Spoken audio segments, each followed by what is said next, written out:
Create a dark, cinematic welcome intro for Lie 10 OF Slow Vis, with ancient stone textures, dramatic shadows, chains as symbolic imagery, and a mysterious historical atmosphere. The first master who purchased me admired my hands. They were lovely hands, he said. Long fingers, smooth skin, perfectly suited for the fine work of caring for his treasured garden. He never realized that these same hands, which would tend his roses and prune his hedges, would also cultivate his death, one poisonous bloom at a time.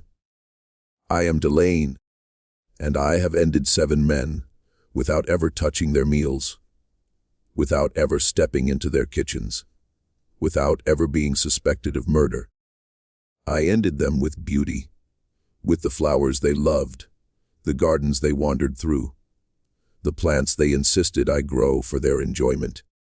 I ended them so slowly, so discreetly, that they passed away believing God had summoned them home, never realizing that a slave woman's hands had engineered their destruction. The expertise of killing with plants came from my grandmother, Adelaide, who was born into a household and taken across the ocean when she was 15 years old. She was a healer in her village, educated in the application of plants for medicine and for defense. She understood which leaves could reduce a fever, and which berries could halt a heart. She understood which flowers brought vitality, and which brought death. Power appears in many shapes. She told me when I was young, as we labored together in the medicinal garden behind the slave quarters. The white man holds the power of the whip, the chain, the law, but we possess older power, power that comes from the earth itself, power they fail to notice because they consider plants mere pretty decorations.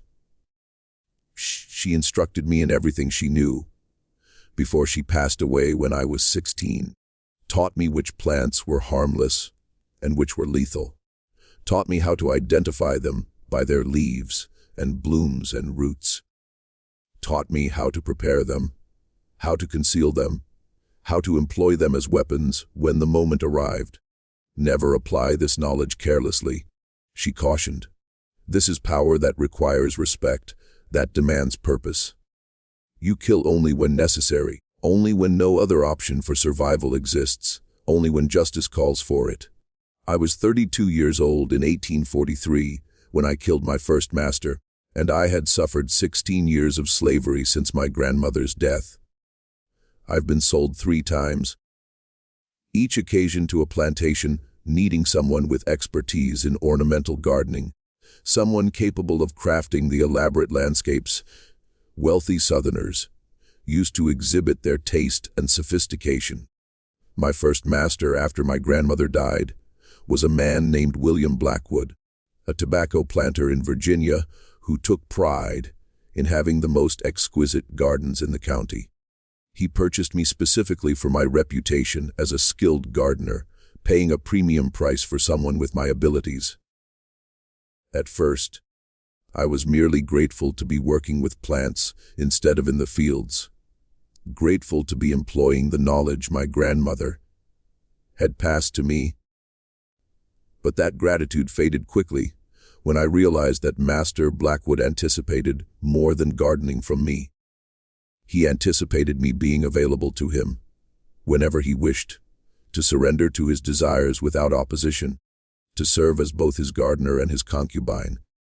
I endured it for 3 years, allowing him to use my body while I strategized and prepared and waited for the ideal moment.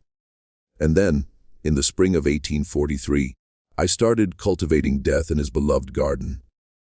The first plant I introduced was Oleander, Nerium oleander, with its lovely pink and white blooms that appeared innocent and charming. I placed it near the bench where Master Blackwood liked to sit in the evenings, where he would smoke his pipe and admire his gardens. Oleander is lethal. Every part of it contains cardiac glycosides that can halt a heart, but the danger isn't solely in consuming it. The toxins can be absorbed through the skin, can be breathed in from smoke if the plant can build up in the body over time with repeated low-level contact. I planted Oleander, and I ensured Master Blackwood spent time near it every day. I encouraged him to sit on that bench, to appreciate the beautiful flowers, to assist me in trimming the branches, always taking care to position myself upwind so I wouldn't be affected, always making certain his hands contacted the sap. His face was near the blooms. The second plant was Foxglove, Digitalis purpurea, with its tall spires of purple flowers that appear like something from a fairy tale. Foxglove contains digitalin, another cardiac glycoside, another poison that impacts the heart. I placed it along the path Master Blackwood walked every morning, close enough that he would brush against it, that the tiny hairs on the leaves would release their toxins onto his skin. The third plant was Lily of the Valley, Convallaria majalis, with its fragile white bell-shaped flowers and sweet scent. Beautiful, innocent, lethal. The entire plant contains convallatoxin, yet another cardiac glycoside. I placed it beneath his bedroom window, where the fragrance would drift into his room at night, where he would breathe in the scent for hours while he slept. I was patient. I was systematic. I gave him small doses every day, doses so tiny that they seemed harmless, that his body could process and eliminate, except that they were constant, relentless, accumulating in his system day after day, week after week, month after month. After 6 months, Master Blackwood started to feel unwell. He complained of fatigue, of irregular heartbeat, of nausea and dizziness. The doctors examined him, prescribed various treatments, but discovered nothing seriously wrong. Just overworked, they said. Just stress. Rest more, eat better, and you'll be fine. But he didn't improve. He grew worse. His heart became more irregular. His energy continued to dwindle.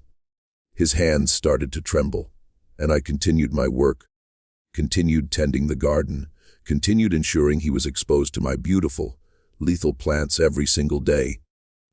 9 months after I started, William Blackwood died of what the doctors called heart failure. He was 53 years old, seemingly healthy until the mysterious illness that had gradually consumed him. No one suspected foul play. No one questioned whether his beautiful garden might have killed him. They buried him in the family cemetery and sold off his property, including me. I felt no guilt, no remorse, no regret. Master Blackwood had used me for 3 years, had assaulted me repeatedly, had treated me as property that existed solely for his pleasure. His death was justice, delivered slowly and invisibly by the plants he'd loved so much. My second master was a cotton planter in South Carolina named Edmund Hartwell. He purchased me at auction in 1844, impressed by my reputation for crafting beautiful gardens. He was kinder than Blackwood, less overtly cruel, but he was still a master, still someone who owned human beings and believed that ownership granted him rights over every aspect of our existence. I began my work in his garden immediately, planting the same deadly trio, Oleander, Foxglove, Lily of the Valley, along with some new additions. I added Monkshood, Aconitum napellus, with its lovely blue, purple hooded flowers. Monkshood contains aconitine, a toxin that affects the nervous system and the heart. I added Angel's Trumpet, Brugmansia species, with large fragrant flowers that hang down like bells. Angel's Trumpet contains tropane alkaloids that cause confusion, hallucinations, and eventually cardiac arrest. Master Hartwell died 18 months after purchasing me, his death attributed to a combination of heart problems and what the doctors called brain fever. He was 46 years old. My third master was a rice planter in Georgia named Thomas Payton. He lasted 14 months before the garden claimed him, his death recorded as kidney failure, though the real cause was the steady accumulation of toxins from the plants I'd so carefully cultivated around his home. My fourth master was a sugar planter in Louisiana named Robert Chevalier. He died after only 10 months, the shortest time yet, because I'd refined my methods, had learned exactly which plants to use and which combinations, had perfected the art of invisible murder. By the time I killed my fifth master, a Charleston merchant named Samuel Winthrop, who'd purchased me to design the gardens of his new mansion, I had a reputation, not as a poisoner, never that, but as someone whose masters seemed to die with unfortunate frequency, whose beautiful gardens seemed to bring bad luck to their owners. The Delilah is cursed, other slaves whispered. Every master who buys her dies within 2 years. Beautiful gardens, beautiful flowers, but something about her brings death. The white folks dismissed such talk as superstition, as the kind of foolish beliefs that slaves held because they didn't understand the natural world. They didn't believe in curses or bad luck, or the idea that a slave woman could have any power over her master's fate. That blindness, that arrogance, that absolute certainty that they were in control, that's what killed them. They never imagined that the delicate flowers I tended so carefully were weapons, that the beautiful gardens they displayed so proudly were death traps, that the slave woman with the green thumb and the lovely hands was actually an assassin executing them with exquisite precision. My sixth master was a tobacco merchant in North Carolina named Daniel Morrison. He purchased me in 1848 despite warnings from friends that I might be unlucky because he was desperate to have gardens that would rival those of his neighbors and business associates. He was a vain man, obsessed with status and appearance, convinced that having the most beautiful gardens would elevate his social position. I gave him exactly what he wanted, gardens that were the envy of the county, with flowers that bloomed in spectacular profusion, with landscaping that drew visitors for miles around, and I gave him death. Delivered one invisible dose at a time to the plants he loved so much. He lasted 13 months before his heart gave out, before the accumulated toxins finally overwhelmed his system. Before he died in his beloved garden, surrounded by the flowers that had killed him. My seventh master was a plantation owner in Virginia named Nathaniel Crawford. He purchased me in 1849, fully aware of my reputation for being unlucky, but convinced that he was different, that his faith in God would protect him, that he was too strong and too blessed to fall victim to whatever curse seemed to follow me. He was wrong. I planted my deadly garden around his mansion with practiced precision, adding new varieties I'd learned about from other slaves and from careful observation. I added castor bean plants, Ricinus communis, which produce ricin, one of the most deadly toxins known. I added yew trees, Taxus species, which contain taxine alkaloids that cause cardiac arrest. I added autumn crocus, Colchicum autumnale, which contains colchicine, a poison that causes organ failure. And I waited. I tended the garden. I watched Nathaniel Crawford admire his beautiful flowers, and I counted the days until the toxins would accumulate to lethal levels. But this time, something was different. This time, someone was paying attention. Dr. Marcus Thornfield was a physician with an unusual interest in botany, a man who'd studied plants and their properties extensively, who understood that the line between medicine and poison was often just a matter of dosage. He'd been called to attend Master Crawford during his final illness, and he'd noticed something that other doctors had missed. The symptoms were consistent with plant poisonings, specifically cardiac glycoside toxicity. He began asking questions, began investigating, began looking at patterns that no one else had noticed. And he discovered that I had been present at every death, that every master who died had beautiful gardens that I maintained, that the timing and symptoms were remarkably consistent across all 7 cases. Dr. Thornfield came to the garden one morning in the fall of 1849, while I was working among the flowers. He studied the plants carefully, his expression growing more troubled with each passing minute. "These are Poisongardens," he said finally, looking at me with a mixture of shock and reluctant admiration. "Every one of these plants is toxic.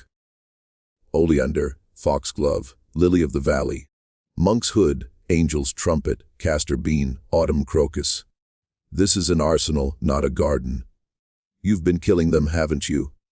All 7 of them. You've been poisoning your masters with their own gardens." I met his eyes calmly, showing no fear, no guilt, no shame. "I don't know what you're talking about, sir.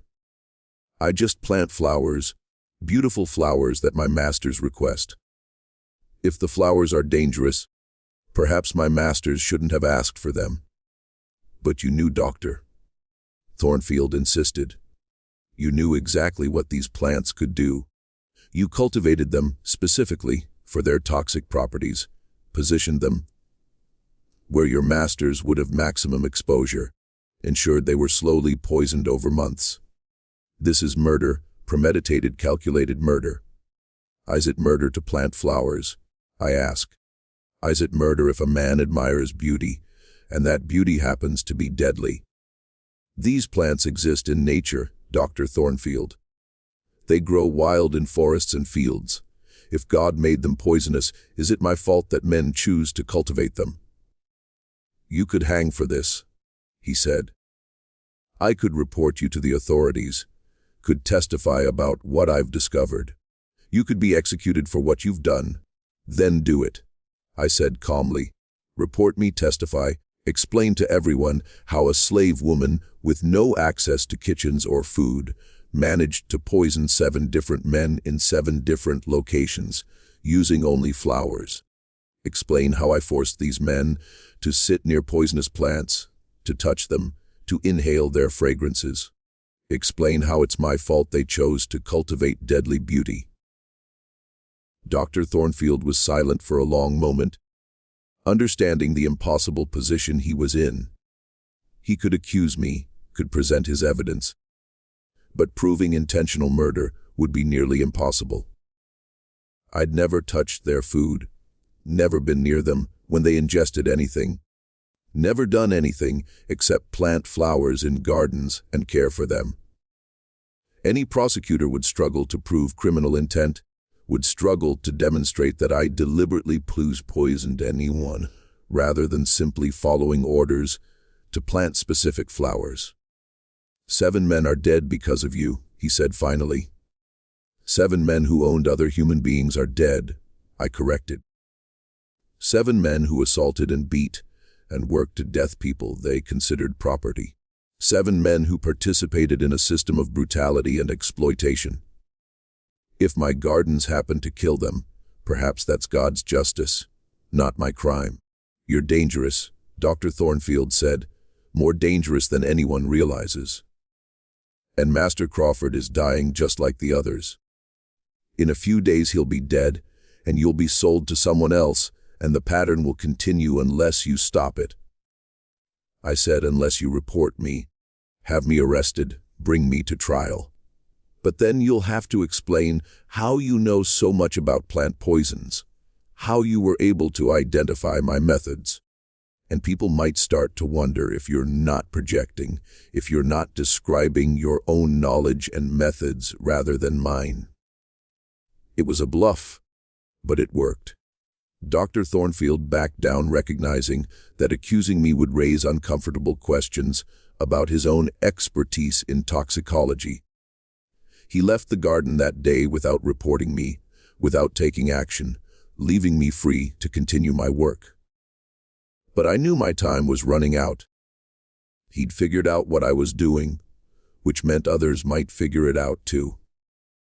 I needed to finish my mission and disappear before I could be stopped. Nathaniel Crawford died 3 days later, his death recorded as heart failure like so many before him. And I began planning my escape, knowing that I would take with me the knowledge that had killed 7 masters. Knowledge that could be shared with others. Knowledge that could transform enslaved gardeners across the South into invisible assassins. The Poisongardens were just the beginning. The real harvest was about to begin. After Master Crawford's death, I was placed on the auction block for the 8th time in my life. By then, I was 38 years old, and my reputation, though no one understood its true nature, preceded me. Potential buyers whispered about the unlucky gardener, whose masters died with suspicious frequency, and the bidding was notably cautious. I was eventually purchased by a merchant from Savannah named Henry Sutton, who either didn't believe in curses or thought he could beat the odds.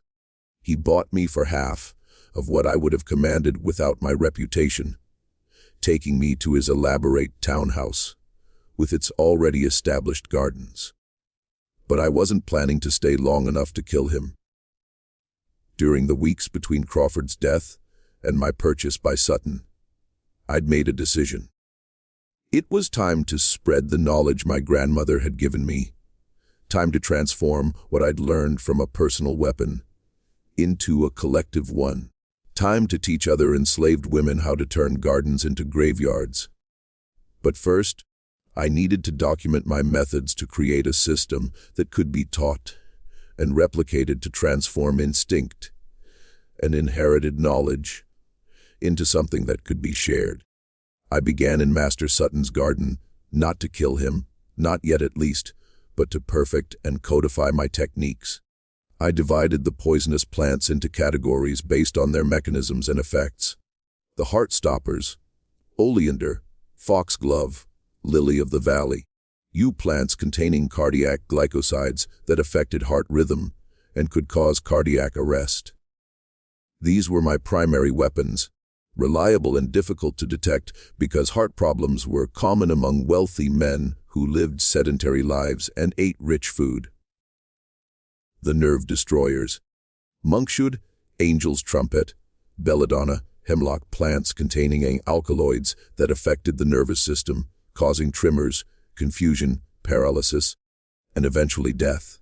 These were useful for creating symptoms that look like strokes or brain fever. The organ killers, castor bean, autumn crocus, pokeweed, plants containing toxins that caused kidney or liver failure. These acted more slowly than the others, but were equally deadly and created symptoms that doctors attributed to natural organ deterioration. The combination killers. Certain plants worked synergistically, their effects multiplying when used together. Foxglove and Lily of the Valley, for example, both affected the heart, but through slightly different mechanisms, making the combined effect more powerful and harder to treat. The key to my method was understanding exposure pathways. Most people thought of poison as something ingested, something added to food or drink. Plants could deliver their toxins in multiple ways. Dermal contact. Many poisonous plants release their toxins through sap or tiny hairs on leaves and stems. When someone brushed against them, touched them while gardening, or got sap on their skin, the toxins were absorbed directly. The absorption was slow. The doses were small, but with daily exposure over months, the effects were lethal. Inhalation. Some plants release their toxins into the air, especially when they were flowering or when their leaves were disturbed. Planting these near windows, benches, or walkways ensured constant low-level exposure. Angel's trumpet, for example, released tropane alkaloids that could be inhaled, causing gradual neurological damage. Environmental accumulation. Certain plants shed leaves, flowers, or seeds that decomposed and released toxins into the soil and water. If these plants were positioned near wells, water features, or areas where vegetables were grown, they could contaminate food sources indirectly, creating poisoning that seemed to have no source. My grandmother had taught me these pathways, but I refined them through years of practice, learning exactly which plants to use in which situations, how to maximize exposure while maintaining plausible deniability. The beauty of the method was its invisibility. I never touched my master's food. I never entered their private quarters uninvited. I never did anything except tend the gardens they asked me to create using plants they explicitly requested or approved. If those plants happened to be poisonous, if exposure to them happened to cause illness and death, how could that be my fault? I was just following orders, just doing my job, just creating beautiful landscapes. In Master Sutton's garden, I planted a memorial garden. That's what I called it, though. He thought I meant it as a tribute to his late wife. In reality, it was a living catalog of every poisonous plant I'd used, arranged in a way that maximized their aesthetic appeal. While documenting their properties, I created detailed drawings of each plant, noting their identifying features, their growth requirements, their toxic mechanisms, their ideal placement for maximum exposure. I wrote these notes in a mixture of French Creole and symbols that my grandmother had taught me, a code that looked like decorative embellishments on garden plants, but actually contained deadly information, and I waited for my opportunity to escape and share this knowledge. The opportunity came in the spring of 1850, when a free black woman named Charlotte Loring came to Savannah as part of the Underground Railroad network. She was posing as a seamstress traveling between plantations to do custom work for wealthy families, but her real purpose was to identify potential escapees and help them plan their journeys north. I met her when Master Sutton hired her to make new dresses for his daughters. We spoke briefly in the garden, our conversation appearing casual, but actually coded, establishing that we both understood what the other represented. "Beautiful flowers," Charlotte said, admiring the oleander blooming near the garden bench. "My grandmother used to grow these in Louisiana. She said they were sacred, that they had power. All plants have power." I replied, my voice carefully neutral. "Some give life, some take it away. The key is knowing which is which." Charlotte's eyes sharpened with understanding. I imagine a knowledgeable gardener to teach others about such power could help them create their own gardens. "If someone wanted to learn," I said carefully, "they would need more than words. They would need seeds, cuttings, detailed instructions. They would need to understand not just what to plant, but where and how." "Could such instructions be written down?" Charlotte asked. "Could they be carried and shared?" "They could," I said, "if someone had time to document them properly, and if someone had a way to transport both the documents and living plant material. That could be arranged," Charlotte said, "but it would require the gardener to leave her current position to travel with me to help establish gardens elsewhere, to train others in the specialized knowledge." We were discussing my escape, though any observer would have thought we were simply chatting about flowers and gardening techniques.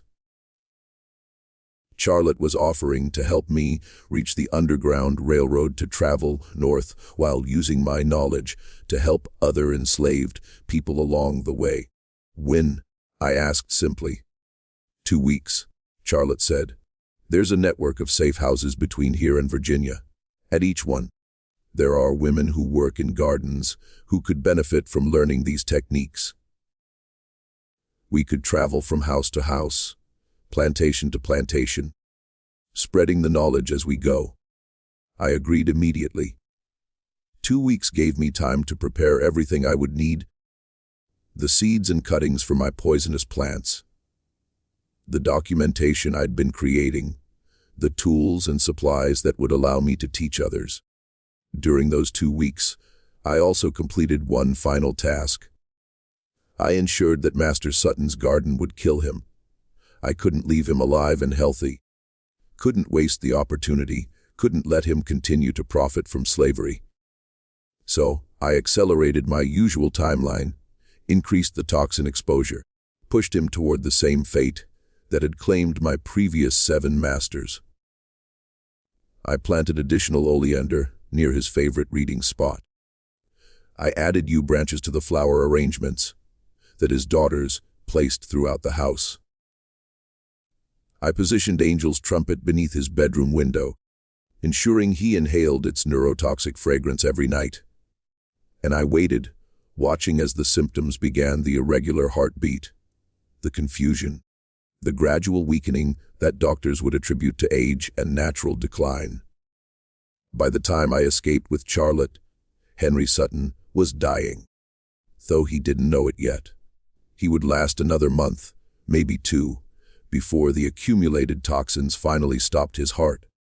And when he died, the doctors would attribute it to heart failure, to the same mysterious ailment that seemed to afflict so many prosperous aged men. No one would suspect that his beautiful garden had killed him. No one would understand that the slave woman who tended those flowers had sentenced him to death before she even met him, simply by being who she was and knowing what she knew. Charlotte and I left Savannah on a humid May night, traveling north with forged papers that identified me as a free woman named Delain, Charlotte's cousin.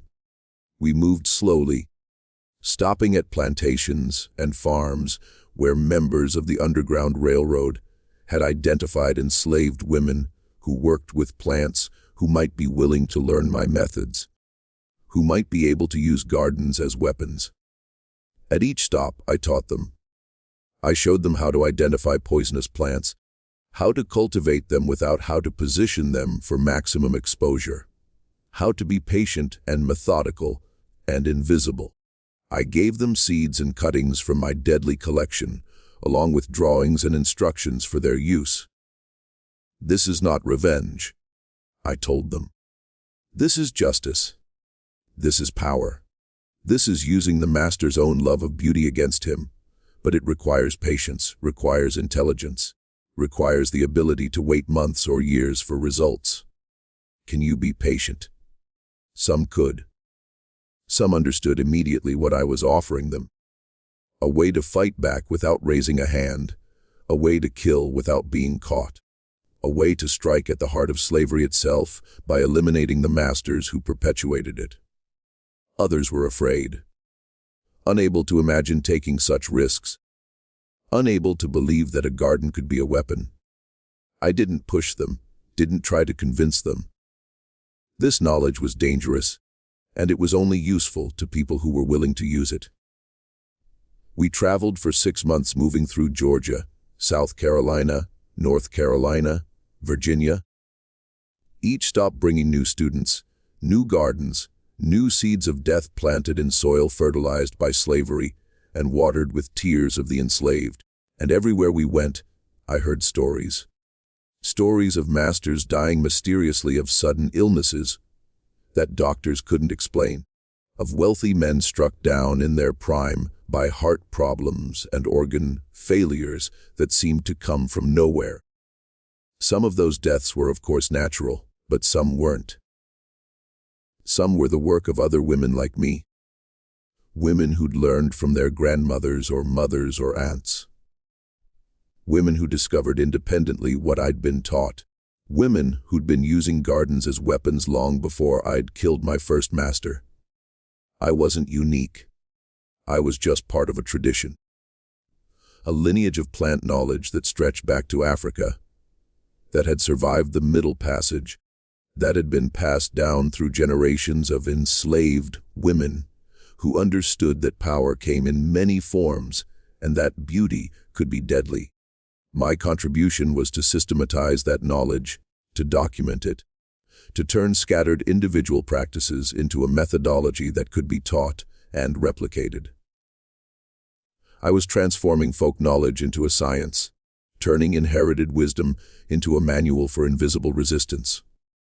By the time Charlotte and I reached Philadelphia in late 1850, I'd trained more than 30 women in the art of poison gardens. I'd distributed seeds and cuttings to dozens of plantations. I'd created a network of botanical assassins who'd spend the next decade slowly, invisibly, patiently eliminating slave owners across the South. I'd started a plague, though no one would recognize it as such for years to come. A plague of mysterious deaths, of inexplicable illnesses, of masters dying in their beautiful gardens, surrounded by the flowers they loved, never understanding that those flowers were killing them, never suspecting that the slave women who tended those gardens were instruments of justice. The invisible method was spreading, and the harvest of death was just beginning. Philadelphia in 1850 was a city of contradictions, a place where slavery was illegal, but prejudice was rampant, where black people could be free, but never quite equal, where the Underground Railroad operated in shadows, while slave catchers prowled the streets looking for fugitives to drag back south. I settled into a small room in a boarding house run by a free black woman named Esther Morrison, who provided safe haven for escaped slaves and asked no questions about their pasts. Charlotte had moved on to continue her work with the Underground Railroad, but she'd left me with contacts, resources, and a community of people committed to fighting slavery. For the first time in my life, I was free, really free. Not just legally, but practically able to make my own choices, to control my own time, to exist as a person rather than property. It was disorienting, overwhelming, wonderful, and terrifying in equal measure, but I couldn't simply enjoy my freedom while others remained enslaved.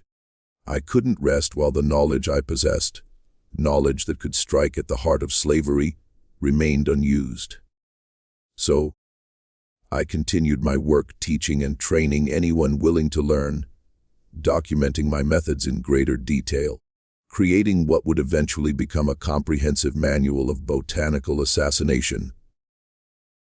I called it the Garden of Justice, but the title appeared nowhere on its pages. It was a book disguised as a botanical reference guide, filled with beautiful illustrations of flowers and plants, written in a mixture of English, French Creole, and the symbolic language my grandmother had taught me. To a casual observer, it looked like an ornamental gardening manual. To someone who knew how to read it, it was a deadly instruction manual. The book detailed hundreds of poisonous plants organized by their effects, their geographic distribution, their cultivation requirements, and their methods of toxin delivery. It included specific instructions for using them as weapons, how to position them for maximum exposure, how to combine them for synergistic effects, how to time the poisoning to avoid detection, how to maintain plausible deniability, but more importantly, it included detailed information about the slow accumulation method, the technique that had allowed me to kill 7 masters without ever being suspected. The methodology that was now being used by women across the South to eliminate their oppressors. The key to slow accumulation was understanding toxicokinetics, the science of how the body processes toxins. Most poisons, if given in small enough doses, can be metabolized and eliminated by the liver and kidneys. The body has remarkable detoxification systems that can handle low levels of many substances. But those systems have limits. If toxins are administered constantly faster than the body can eliminate them, they begin to accumulate in tissues in the liver, the kidneys, the heart, the brain, the fat stores. The accumulation is gradual, invisible, causing no obvious symptoms at first, but eventually, the accumulated toxins reach a threshold where they begin to cause damage, and that damage compounds, cascades, becomes irreversible. The beauty of this method is that the poisoning appears natural. A doctor examining someone dying from accumulated cardiac glycosides sees heart failure, which is accurate, just not complete. They see irregular heartbeat, weakened heart muscle, fluid accumulation, all consistent with natural heart disease.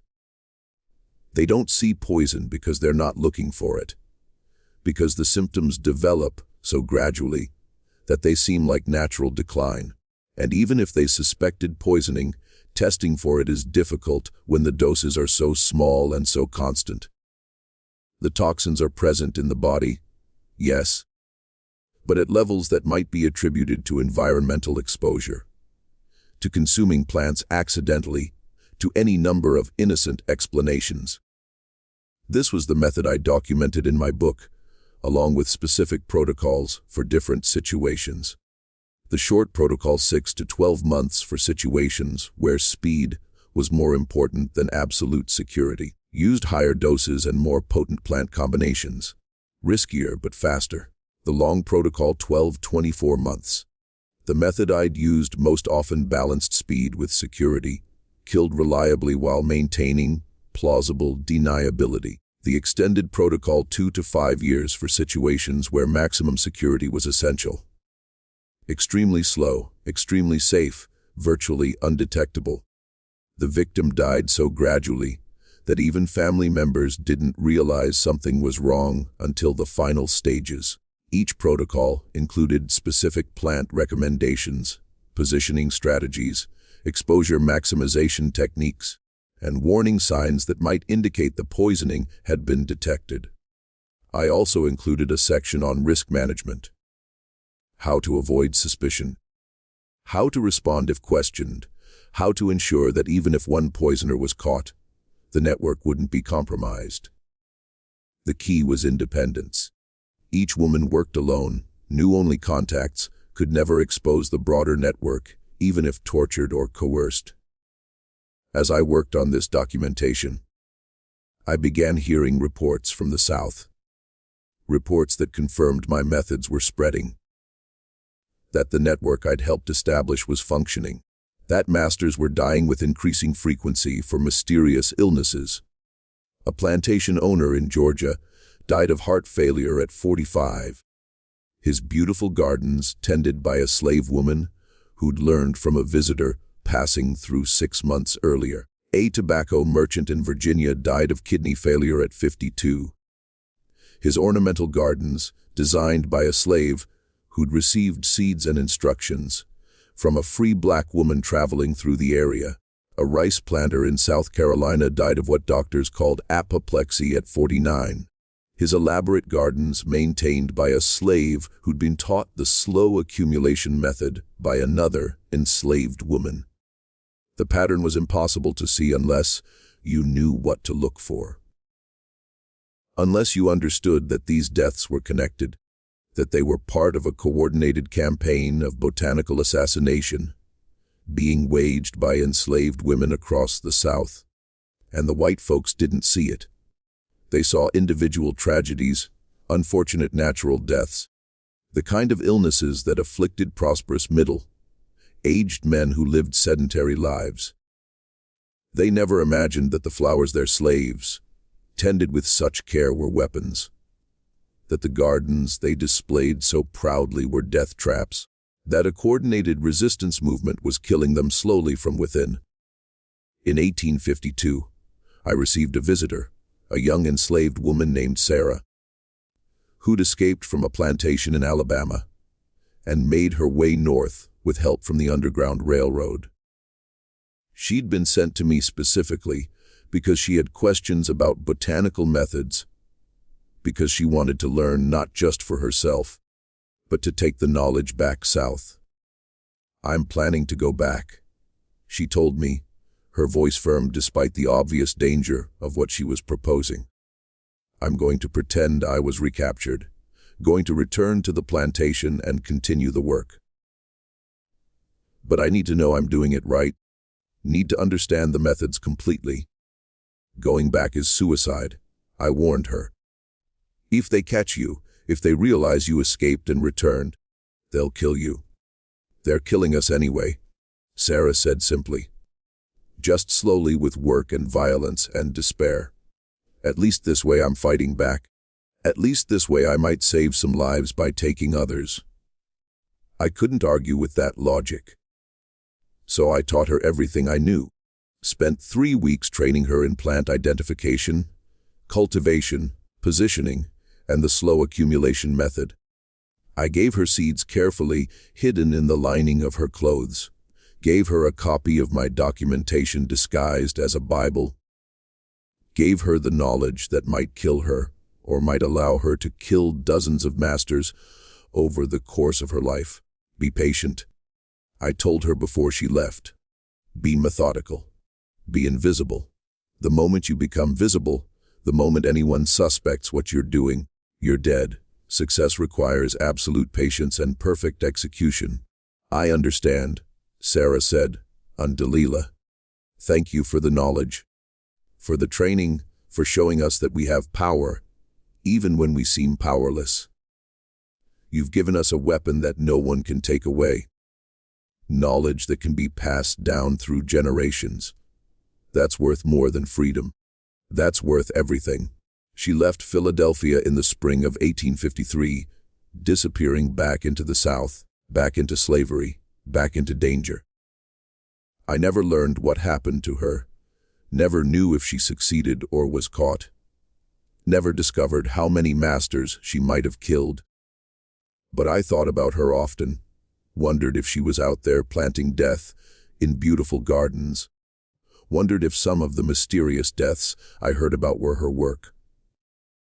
The reports continued to come in, carried by escaped slaves, by free black travelers, by abolitionists who moved between North and South. Masters were dying at an alarming rate. Not enough to be obvious, not enough to trigger investigations, but enough to be noticeable if anyone was paying attention. And in 1853, someone finally did pay attention. Dr. Tendidus Marcus Thornfield, the same physician who discovered my methods back in Virginia, published a paper in a medical journal titled An Epidemiological Study of Unexplained Deaths Among Plantation Owners, a Possible Botanical Connection.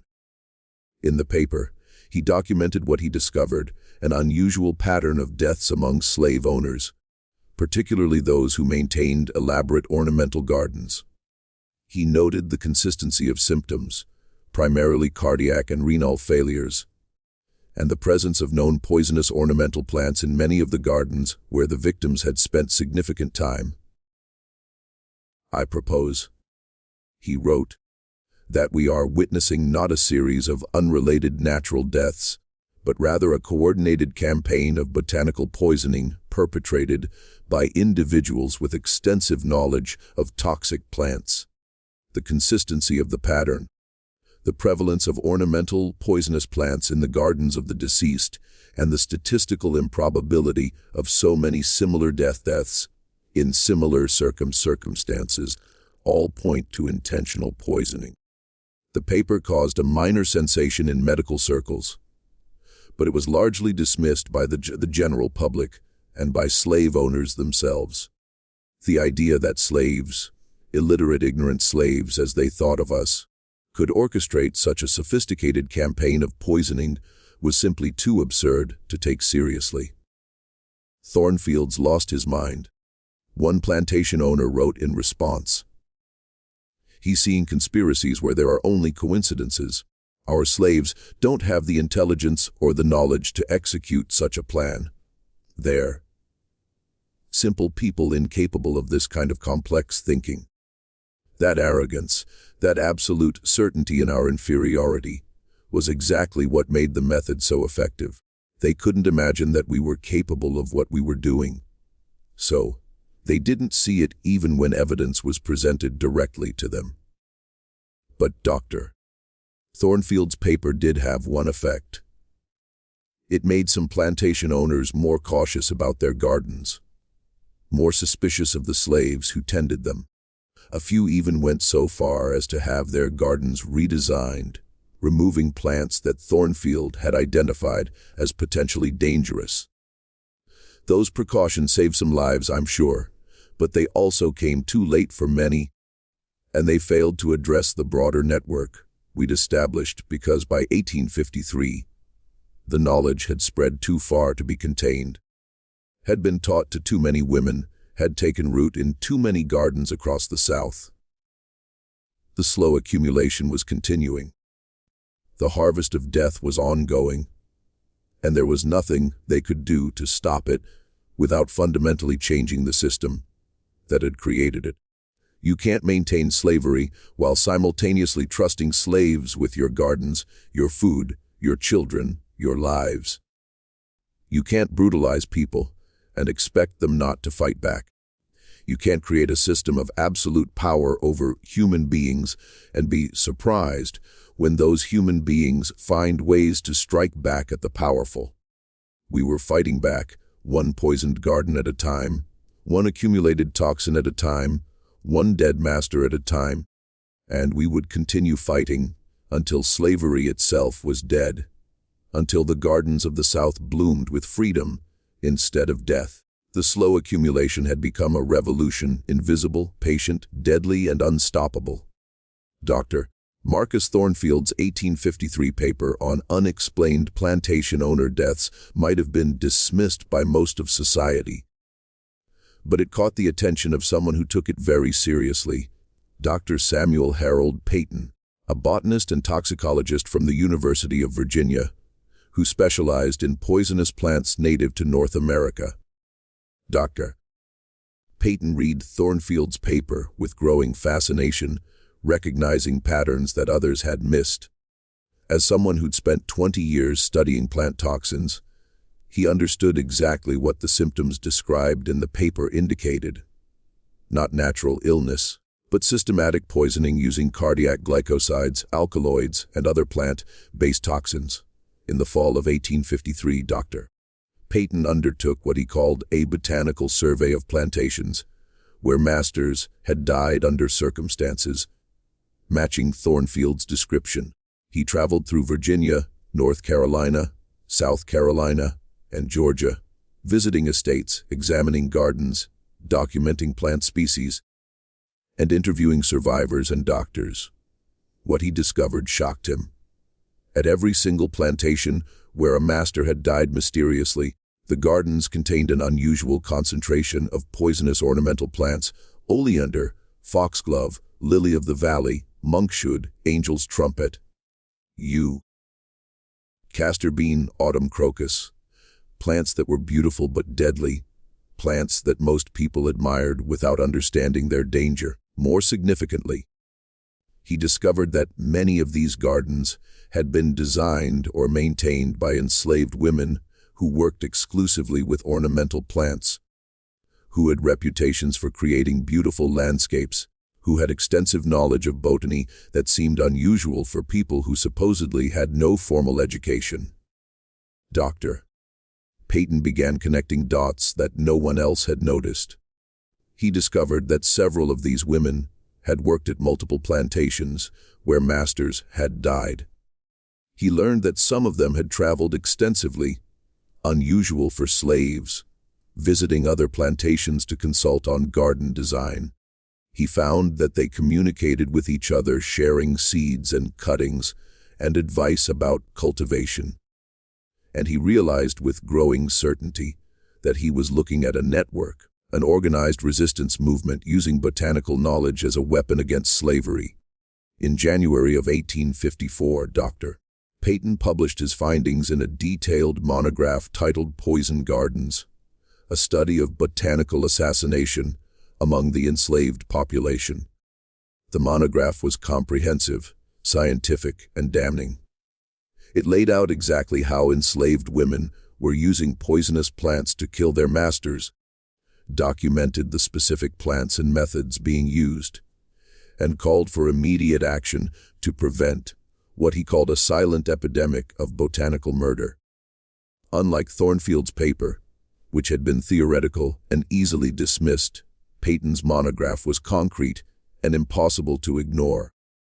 It included drawings of specific plants, maps showing the geographic distribution of suspicious deaths, case studies of individual poisonings, and testimony from doctors who treated the victims. The monograph caused a panic among slave owners. Suddenly, the beautiful gardens they'd taken such pride in seemed threatening. The slave women who tended those gardens became suspect. Ornamental plants that had been admired for their beauty were now viewed with suspicion and fear. Plantation owners began destroying their gardens, ripping out plants that Peyton had identified as poisonous. They fired or sold enslaved women who worked with plants, replacing them with men or with women who had no botanical knowledge. They brought in white gardeners to redesign their landscapes to using only plants that Peyton had certified as safe.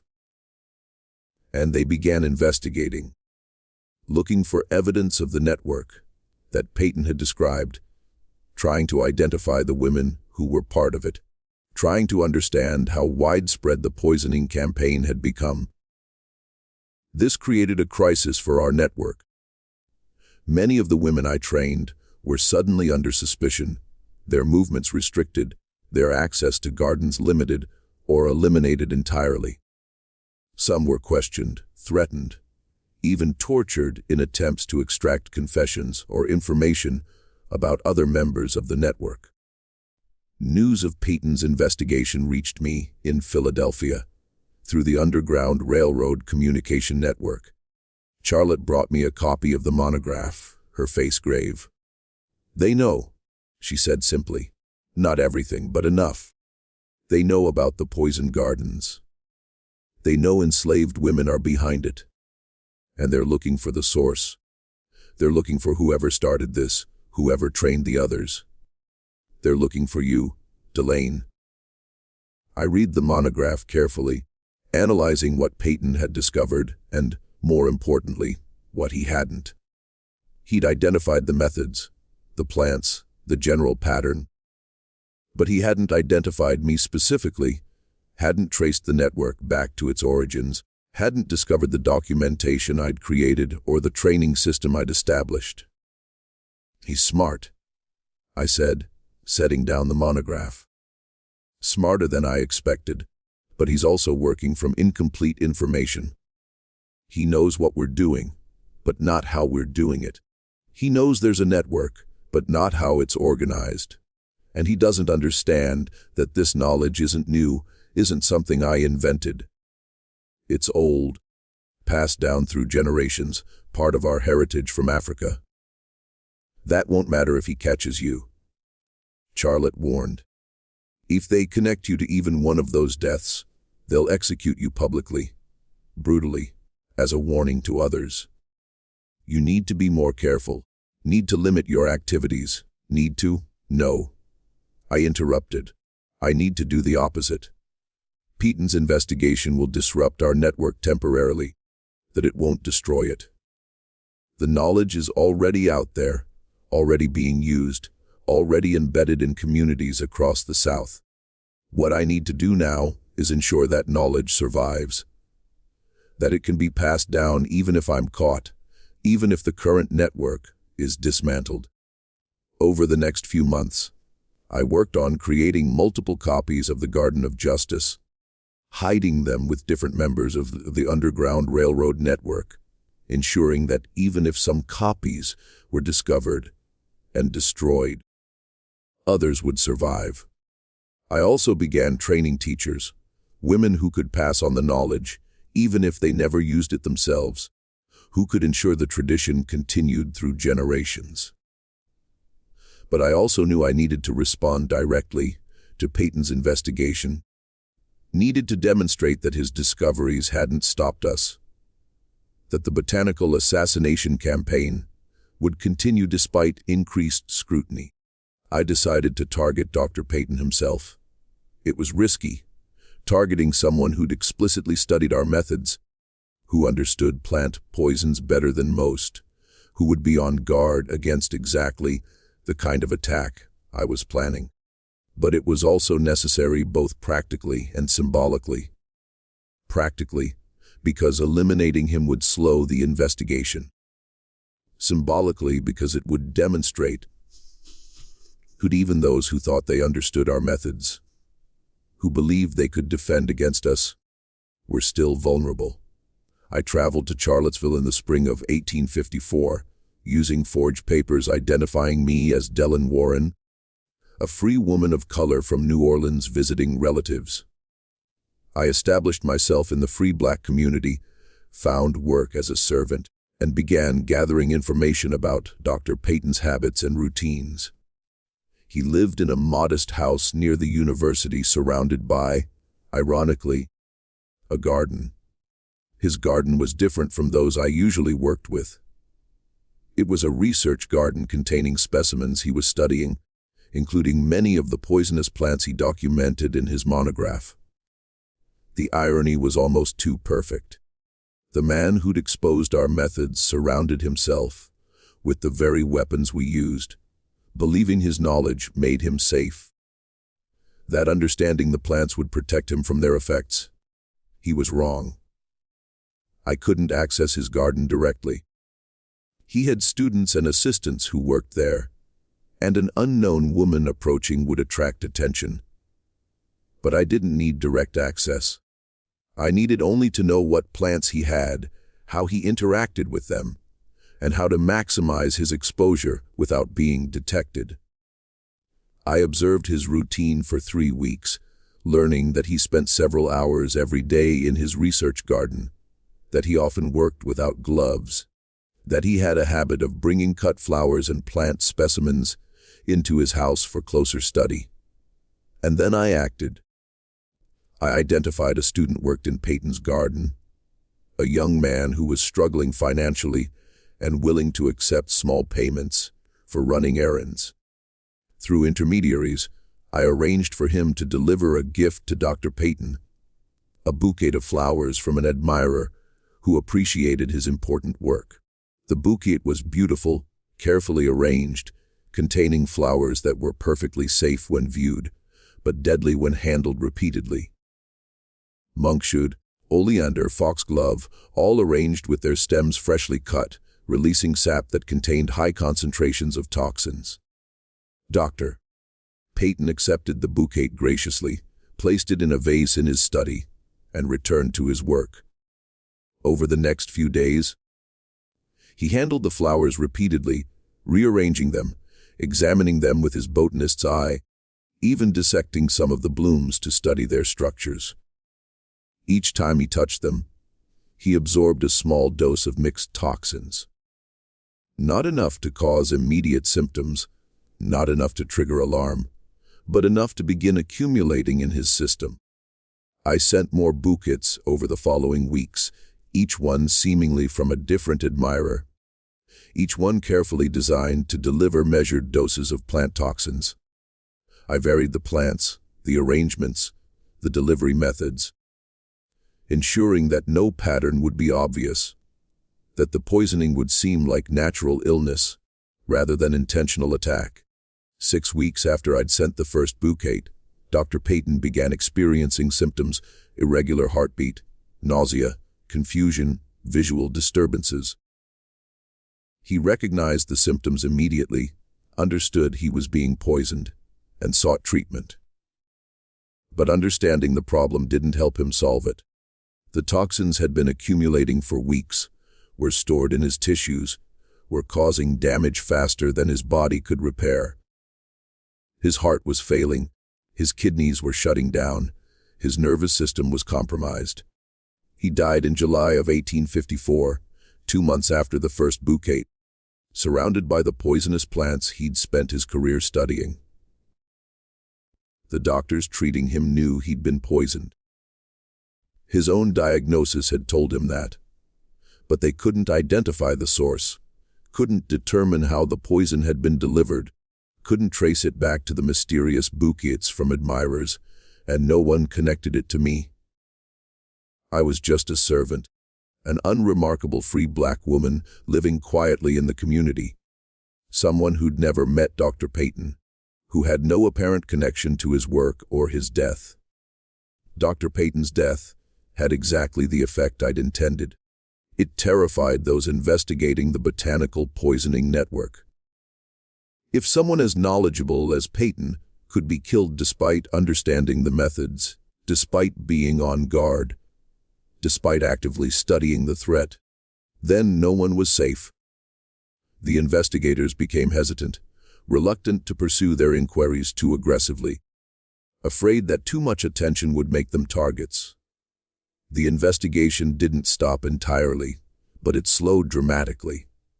And in that breathing space, our network reconstituted itself, adapted to the increased scrutiny, found new ways to operate and new methods for avoiding detection.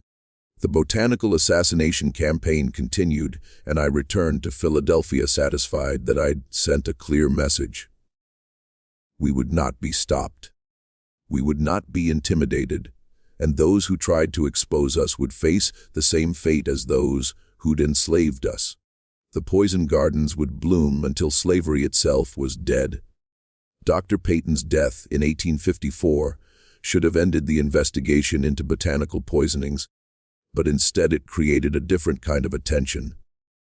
The authorities in Virginia, convinced that his death proved the existence of an organized poisoning network, intensified their efforts to identify and capture those responsible. They focused particularly on free black women with botanical knowledge, on women who traveled between plantations, on anyone who might have had contact with multiple victims, and inevitably, despite my precautions, my name began appearing in their investigations. Someone had talked, whether through coercion, torture, or genuine betrayal, I never learned. But in the fall of 1854, agents from Virginia arrived in Philadelphia with warrants for my arrest, claiming I was a fugitive slave and a suspected poisoner, wanted for questioning in multiple deaths. Charlotte brought me the warning, barely in time. "They're coming for you tonight," she said breathlessly. "You need to leave now, this minute. They have your address, they have your description, and they have authorization to use whatever force necessary to bring you back to Virginia." I prepared for this possibility, had always known that my past might catch up with me. I had a bag packed with essentials, had money hidden in multiple locations, had contacts who could help me disappear, but I also had something more valuable: seeds. I'd spent the past 4 years collecting and preserving seeds from every poisonous plant I'd ever worked with, carefully storing them in sealed packets, labeled with their species names and growth requirements. These seeds represented the culmination of my knowledge, the physical embodiment of the botanical assassination methods I developed and refined over years of practice. I couldn't leave them behind, couldn't let them be discovered and destroyed, so I packed them carefully in the lining of my clothes and the false bottom of my bag, and every concealed space I could find.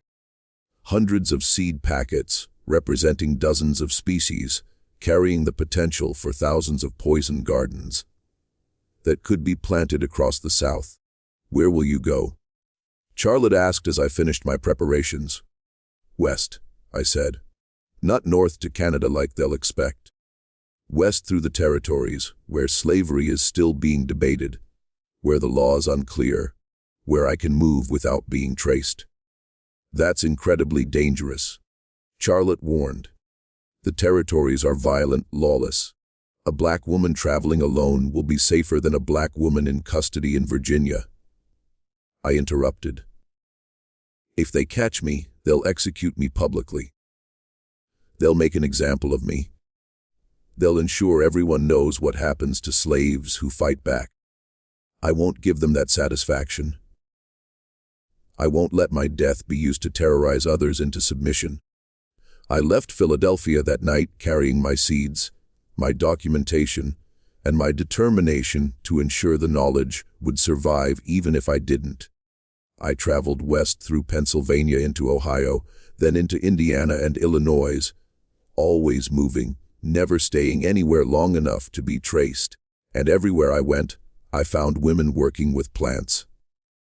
I found enslaved women on farms and plantations, even in the supposedly free territories where slavery officially didn't exist, but was practiced anyway under different names. I found free black women struggling to survive in hostile environments, farming small plots of land, tending gardens for wealthy white families. And I taught them. I distributed my seeds, shared my documentation, trained them in the methods I'd developed. I planted the knowledge like seeds themselves, ensuring it would take root and grow, ensuring the botanical assassination network would spread beyond the South, beyond the reach of any investigation. beyond any possibility of being completely eliminated. In some communities, I stayed long enough to see the gardens planted, to ensure the methods were understood. In others, I left only seeds and instructions, trusting that the knowledge would be used wisely, that the women I'd trained would exercise the patience and discretion necessary for success. The journey west became a mission, a purpose that sustained me through exhaustion, danger, and the constant fear of being caught. I was no longer just escaping. I was planting a different kind of crop, a harvest of justice that would ripen slowly over decades, that would claim lives long after I was gone. In 1856, I reached Kansas Territory, where the conflict over slavery had erupted into open warfare between pro-slavery and anti-slavery forces. The violence, the chaos, the breakdown of law and order, all of it created opportunities for someone like me, someone who knew how to kill quietly, while everyone else was killing loudly. I settled briefly in Lawrence, a free soil town that had been attacked by pro-slavery raiders the previous year. I found work with a family of abolitionists, tending their garden, teaching their daughters about plants. And I taught other things to other people. Enslaved women who'd been brought to Kansas by pro-slavery settlers, free black women who'd come hoping to claim land and freedom, white abolitionist women who were willing to use any weapon in the fight against slavery. I gave them seeds. I gave them knowledge. I gave them power. And I heard stories of pro-slavery settlers dying mysteriously. I have slave owners in border states succumbing to inexplicable illnesses, of beautiful gardens that seemed to bring death to those who owned them. The Botanical Assassination Network had spread beyond anything I'd imagined, had taken on a life of its own, had become a genuine movement rather than just the isolated actions of individual women. We were fighting back using the tools available to us, refusing to accept our oppression passively. But in 1857, my journey west came to an end. I was betrayed again, and I never learned by whom. And agents tracking me finally caught up. They arrested me in a small town in western Kansas, intending to transport me back to Virginia to stand trial for Dr. Peyton's murder and the deaths of my 7 former masters. I knew I wouldn't survive the trial. I knew they would execute me publicly and brutally as a warning to other enslaved people about the consequences of resistance. So, I made a final decision, a final act of defiance. The night before I was to be transported, I poisoned myself. I used seeds from my own collection. Monkshood carefully prepared, taken in a dose that would be fast, but not immediate.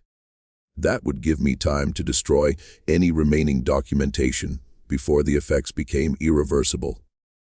I burned my journals, my detailed records, anything that could be used to identify the women I'd trained or trace the network I'd helped create.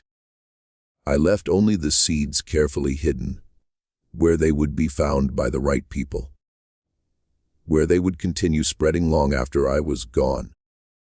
And then I waited for the poison to take effect, felt my heart begin to race, and then slow, felt the numbness spreading through my body, felt the world beginning to fade. My last thought was of my grandmother Adelaide, who taught me everything I knew, who'd given me the knowledge that had become my weapon and my legacy.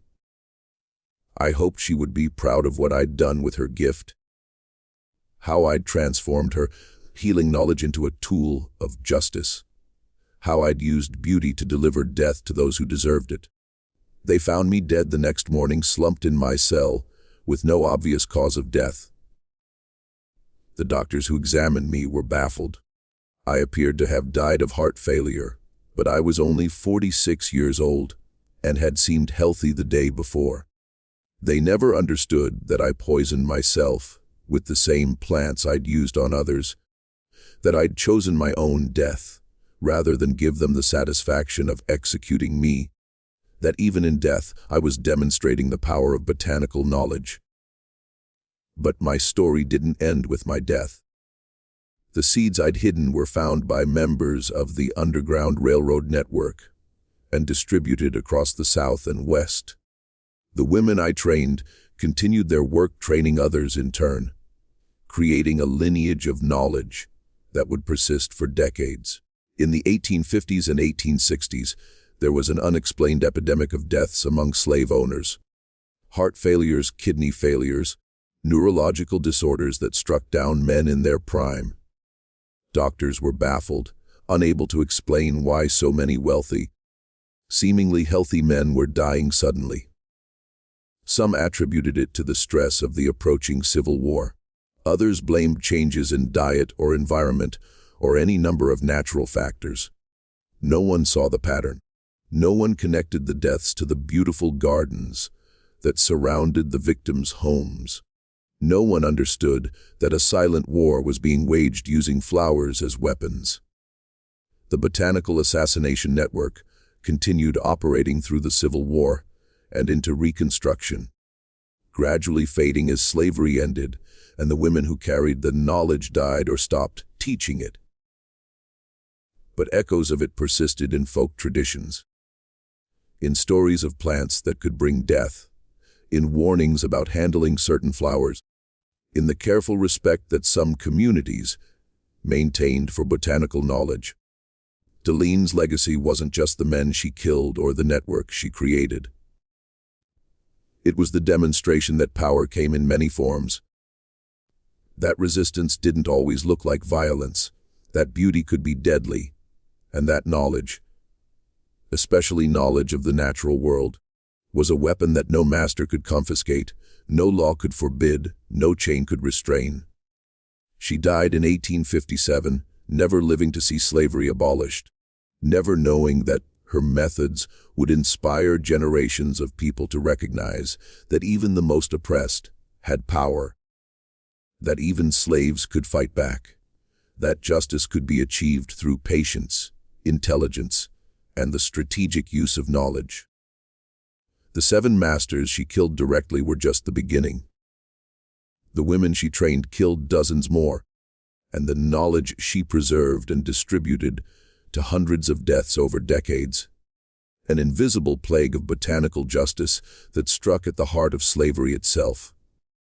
This was the story of Delain, enslaved gardener and botanical assassin who killed 7 masters without ever touching their food and trained dozens of other women to do the same. She died in custody in Kansas Territory in 1857 at the age of 46 of apparent heart failure that was actually self-administered poison. Her seeds and her knowledge spread through the Underground Railroad network and beyond, creating what historians later called the unexplained mortality spike among slave owners in the 1850s and 1860s. No comprehensive count of victims exists, but estimates suggest that botanical poisoning methods taught by Delain and her students may have resulted in hundreds of deaths. Her documentation, fragments of which survived in various archives, became the basis for later studies of plant toxicology and ethnobotanical knowledge among enslaved populations.